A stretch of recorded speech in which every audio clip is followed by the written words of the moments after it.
Coríntios, no capítulo 2, ele chama de homem natural, homo psíquicos.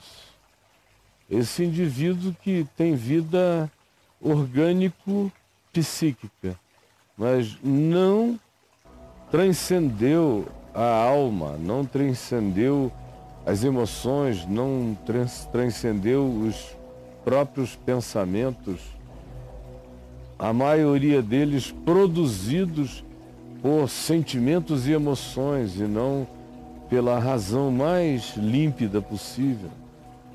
Então Paulo está dizendo que é possível você estar aí em total e absoluta funcionalidade. Você pode ser médico, cientista, professor de física, economista, gari, político, pode ser pastor, sacerdote, pode ser o que você queira.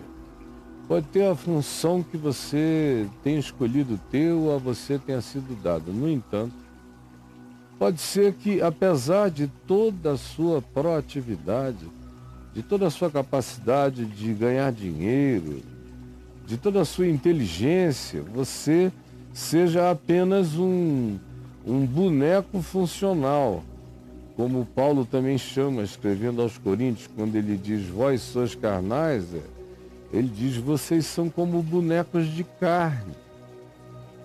Vocês são androides humanos.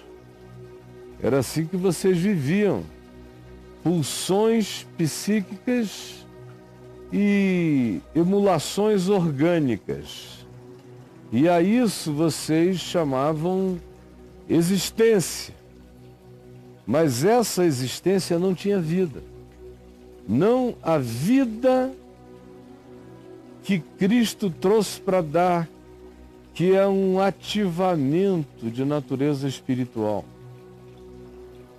Como Paulo diz, em outra ocasião, desperta, ó tu que dormes, levanta-te de entre os mortos, e Cristo te iluminará.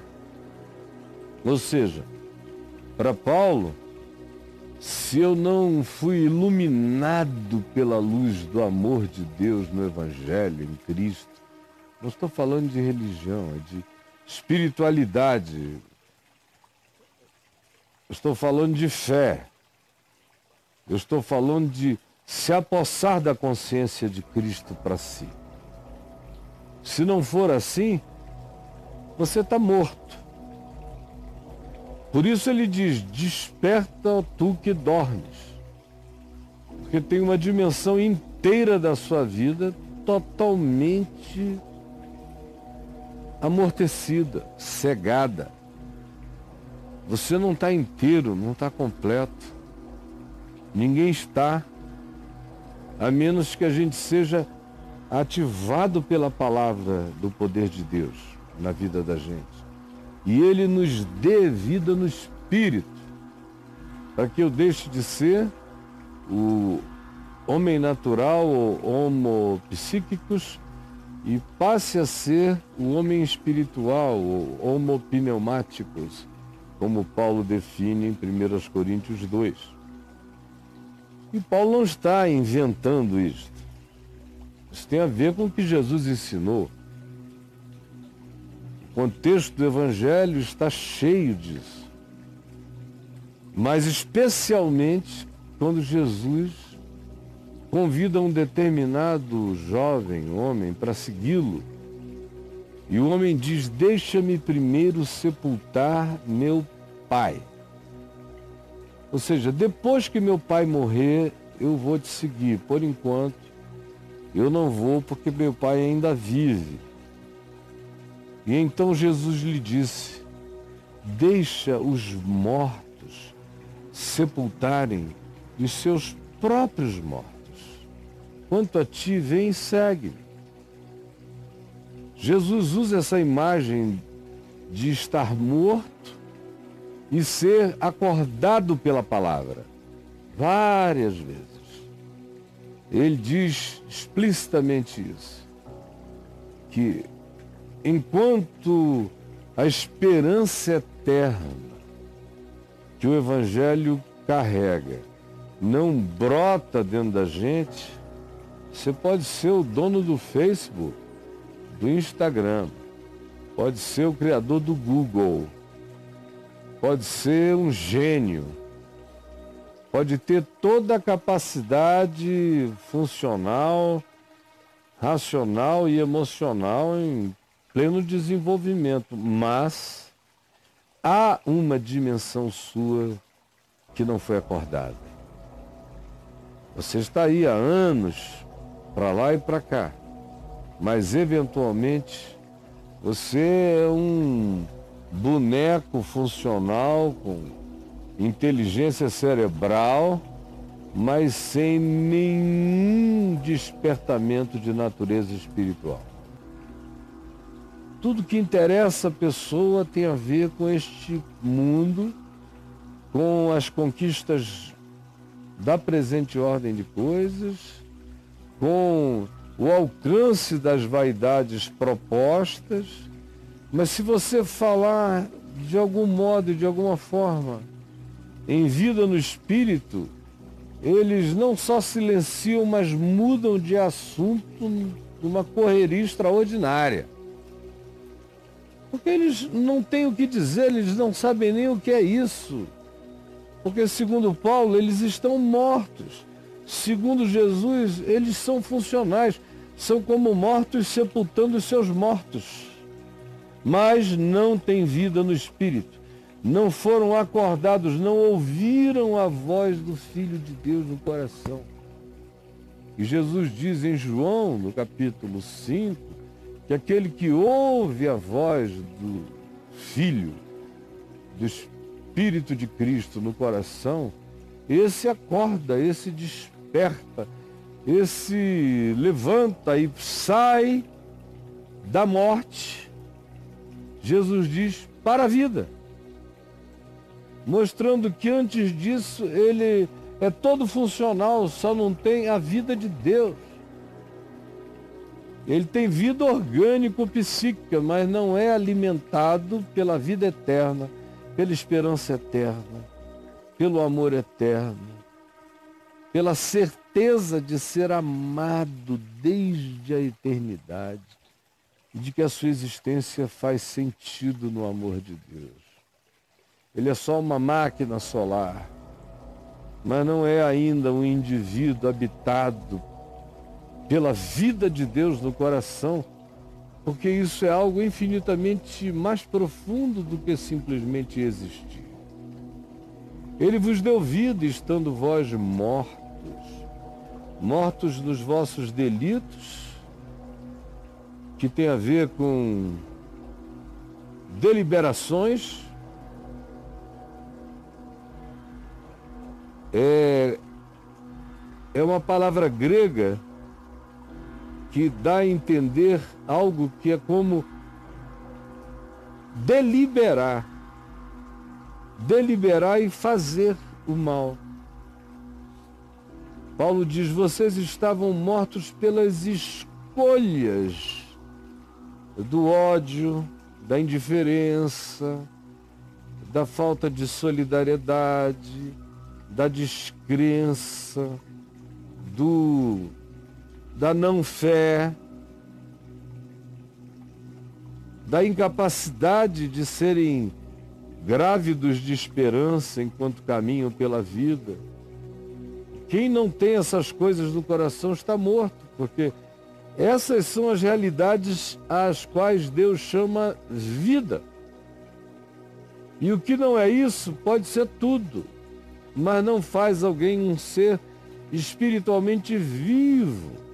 Ele é apenas um ser existentemente funcional e não passa disso. Mortos em deliberações pecaminosas, paraptoma, cair, que é deliberar, que é tomar a decisão de sair do reto caminho por deliberação, sair para o lado.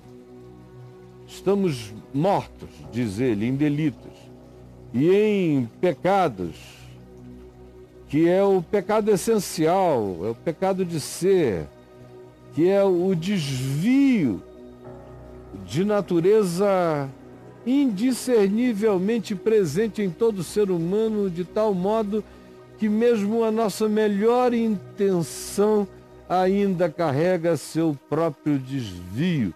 Nossa melhor motivação ainda vem maculada pela nossa vaidade essencial.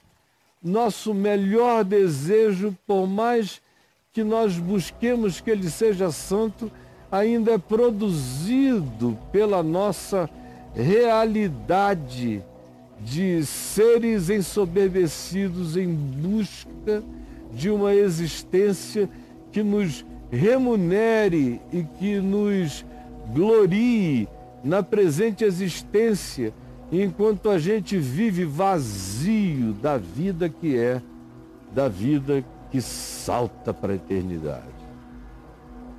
Ele nos deu vida estando nós mortos nos nossos delitos e pecados.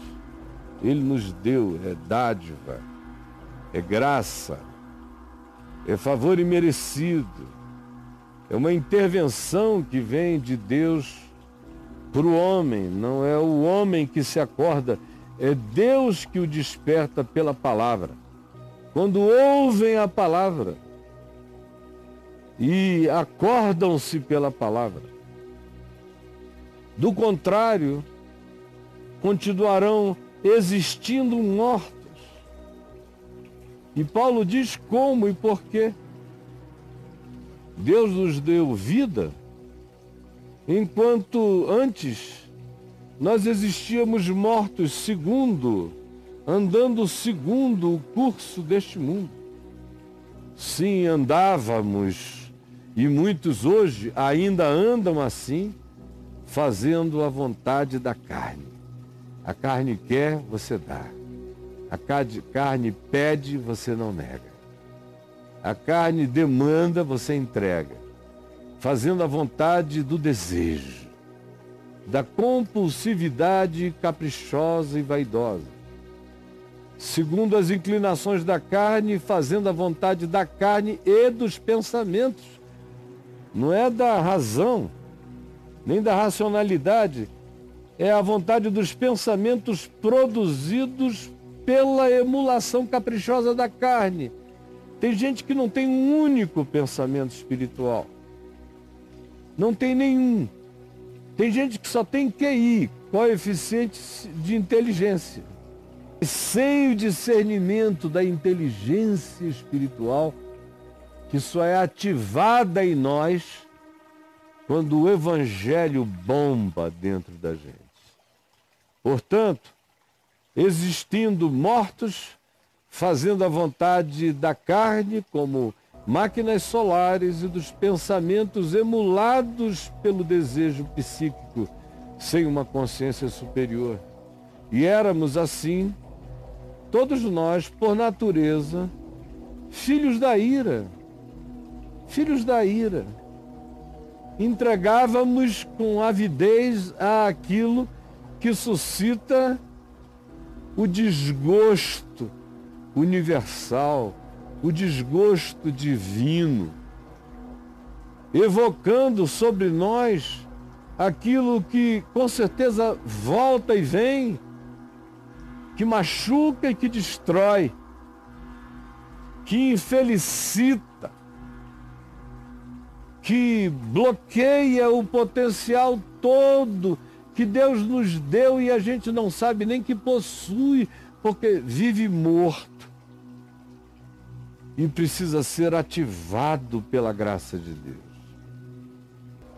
Pela graça sois salvos mediante a fé. Isto não vem de vós, é dom de Deus, não de obras, para que ninguém se glorie.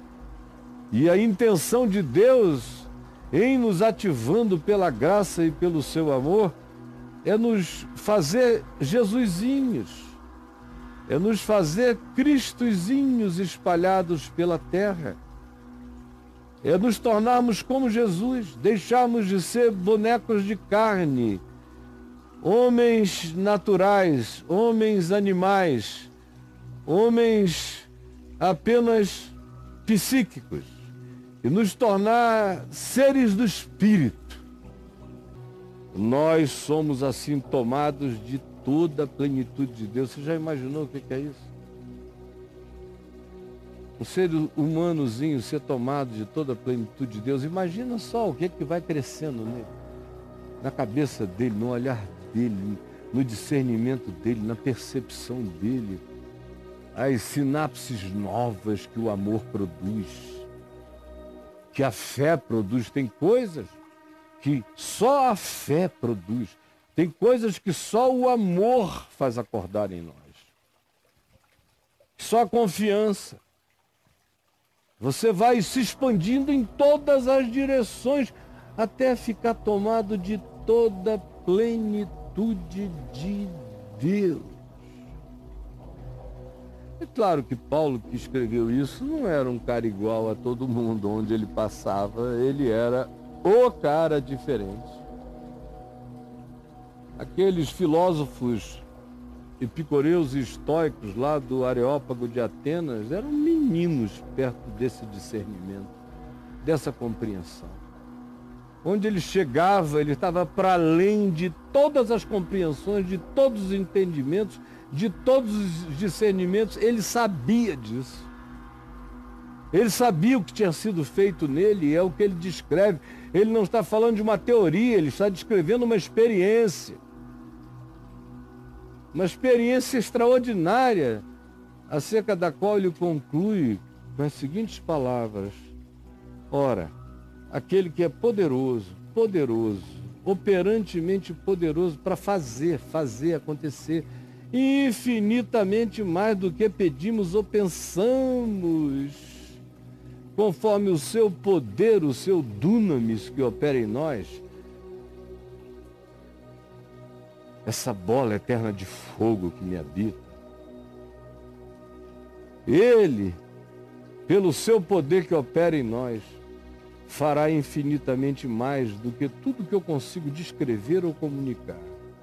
Em cada um, porque cada um é um indivíduo para ter o seu crescimento segundo o Evangelho de uma forma absolutamente peculiar em Cristo Jesus. Então Paulo conclui dizendo: a Ele seja a glória. Seja a glória na igreja, naquilo que é real e de fato o corpo de Cristo. Não é uma instituição, a igreja é gente. Gente que quer crescer assim, que saiu do sono da morte e se levantou para a vida em Cristo. Isso é igreja.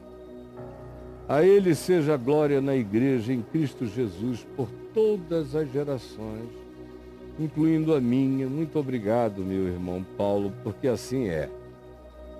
E assim será para todo sempre.